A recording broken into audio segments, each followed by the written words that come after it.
Hi guys, welcome back to Piper vs YouTube channel where curiosity meets the code. Today we'll be discussing about Python versions. So let's get started. So firstly, the contents we are going to discuss about the timeline of different versions of Python, key features of Python, benefits of Python. Then we are going to see a pie charts, major versions of Python, which includes 1, 2, and 3. We are going to discuss the origin, early development, key features of Python, 1.x, major releases, legacy of end of life, historical significance, and then we'll start with 2.x, again key features, end of life, deprecation, reasons for deprecations, and key takeaways. Then we'll study about Python 3.x, which is currently running. We'll see the key features, significant improvements, and key takeaways. So starting with timeline for different versions of Python. So we know that Python was created in 1991 with class with inheritance, expecting handling, functions, and module. So in 1994, Python 1.0 was discovered, which is functional programming tools, which is lambda, map, filter, and reduce. Support the complex number was also introduced, functions with keyword arguments, and then in 2000 Python 2.0 was released, list comprehensive cycle and detecting garbage collector, support for Unicode unification for data types and classes.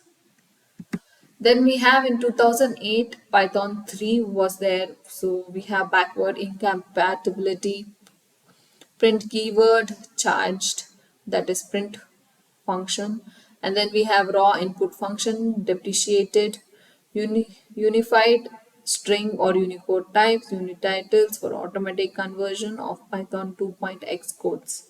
Then in 2016 we have 3.6 fixed bugs previous version.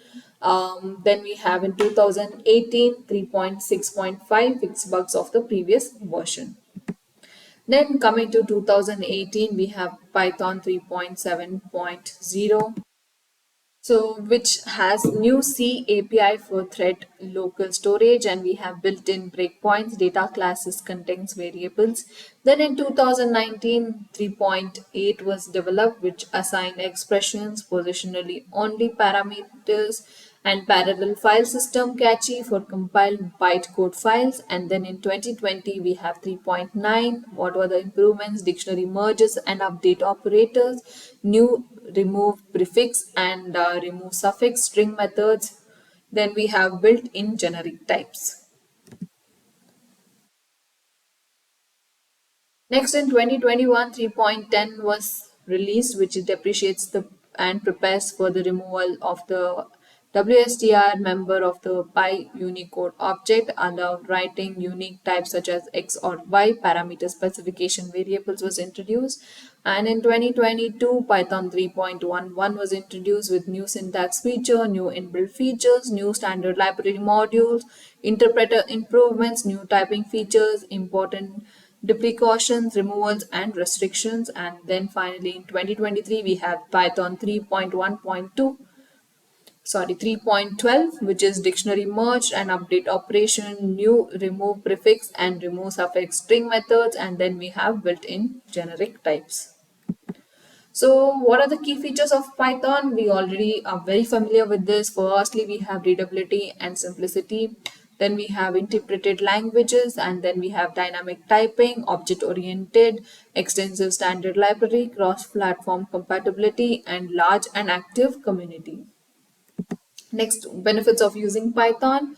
Again, easy to learn and use, highly productive, versatile, free and open source, and well supported. Next, this is a pie chart which shows the usage of Python in various fields. So maximum we use it for data science, and then web development, automation and scripting, scientific computation, education and teaching is 5%, and others will be 10%. Next, we have major versions of Python. We all know Python 1, 2, and 3 are the major versions. So let's go through each of them. So starting with Python 1.x, original and early development, it was created by Guido van Rossum in the late 1980s at the CWI in Netherlands. Intended as successor to the ABC language, prioritizing readability and user friendliness. And then this is the first public release, which is Python 0.9.0 in 1991.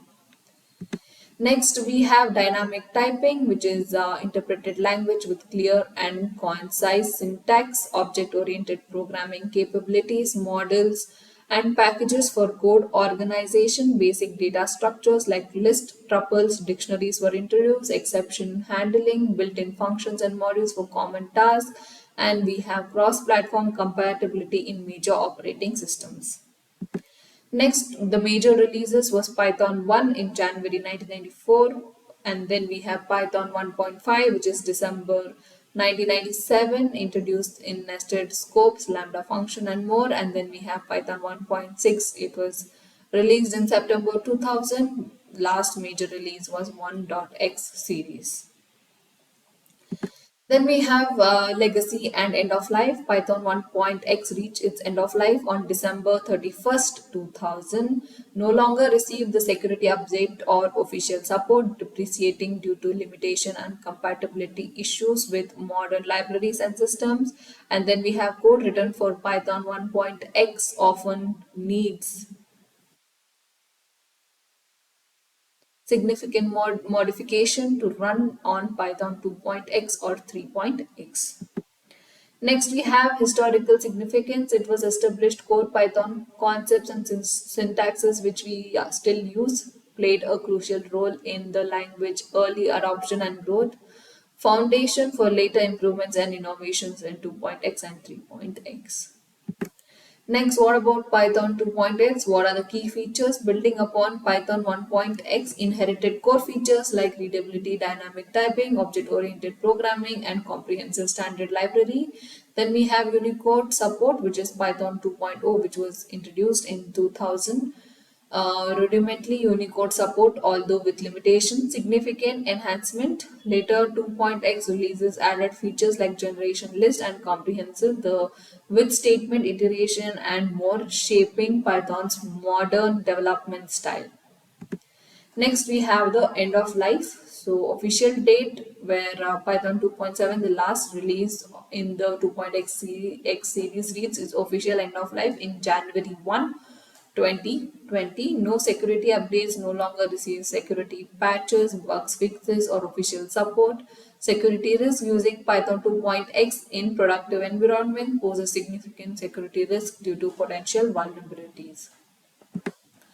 Now, how did it depreciate? Strong recommendation of transition. The Python community strongly recommends transition of to Python 3.x for all the new project and gradually migrating existing the code 2.x code. Limited third-party library support. Many popular libraries and frameworks have dropped the support for Python 2.x, further hindering its use. Next, reason behind the depreciation. Firstly, we have compatibility issues. Python 3.x introduced significant syntaxes, standard library changes, making compatibility between the version challenging. And then we have modern language features. We have Python 3.x incorporates essential features like improved Unicode handling better memory management, f-strings, type hints, and async await and more, making it more suitable for modern development. What are the takeaways with Python 2.x? Firstly, compatible issues. Python 3.x introduced significant syntax and standard library changes, making the compatibility between the version challenging. And then we have modern language features, which again is Python 3.x incorporate essential features, Unicode handling, better memory management, f-string type, hints, async await, and more, making it more suitable for modern development. Next, Python 3.x. What are the key features of this which we are currently using? We have current major version. Python 3.x is currently and actively maintained versions of Python. And then we have backward incompatibility changes, introduce significant changes in syntax and standard library compared to as Python 2.x. Required code migration and compatibility. Then we have modern language features, offers a range of enhancement of modern development. improved Unicode handling, comprehensive and consistent Unicode support for better working and test across language. Then we have better memory management, enhanced memory management with features like garbage collection and optimized resource usage. Then we have the F string, simplified string formatting for cleanser and more readable code. Then we have type hints, optional static typing for improved code readability, maintaining the error checking. Then we have async or await, native support for asynchronous programming to handle concurrent tasks efficiently. Then we have new data structures, data classes for consigned data modeling and typing. Then we have enhanced library, updated and expanded standard library modules for various tasks. Next, we have what are the significant improvements. Firstly, we have performance optimization, generally faster than 2.x, especially for data intensive tasks. Security, benefit from ongoing security updates and vulnerability fixes. And then we have that third party library support, widely supported by most modern library and frameworks. Then we have community focus, active development and community support centered on Python 3.x. Next, we have what are the key takeaways from 3.x. Firstly, it is recommended to all the project. The preferred version is the new and existing project due to its features, security, and support. Future of Python represents the ongoing evolution of language which continuously improves the additionally planned. Then we have migration from Python 2.x. While migration can involve some effort, resources, and tools are available to assist the process. So that's it. You heard the entire journey of Python from 0.9.0 to 3.12. So let me know down in the comment section any other topic to be covered by a PPT or explained or any kind of coding problems. If you have learned something from this video, please do like, share and subscribe to our channel. Thank you.